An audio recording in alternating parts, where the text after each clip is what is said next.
just watched The Gorge, a new movie from Scott Derrickson. You got Miles Teller and Anya Taylor-Joy starring.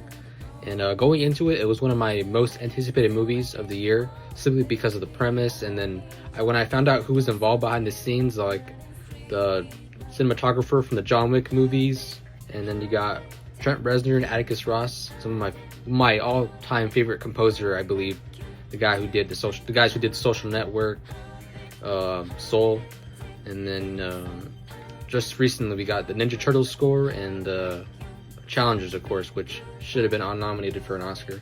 And going back to the cinematography, I feel like you got some really cool uses of color in the film, especially when they get into the gorge. Like you got some cool yellow, some purplish hues that you can kind of see in the trailer, and then also in the poster, and you even get some red in there that I wasn't expecting. I was like, wow, this is really cool and distinct color palette.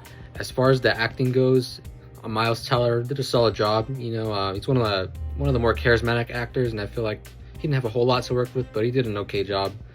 And then Anya Taylor-Joy, easily one of my favorite actresses working right now. I have like the biggest simp crush on her, I'm not gonna lie, because I don't know, she just has an exotic face, and I'm like, I don't know. As far as some of the negatives, I will say that some of the CGI isn't the best looking, especially when you get into the gorge.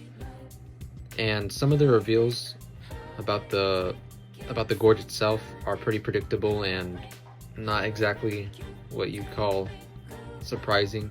And it's not going to blow you out of the water, but it'll be an enjoyable watch. But more specifically, if you like Resident Evil, like I said earlier, you're going to find a lot of things you really like in this movie.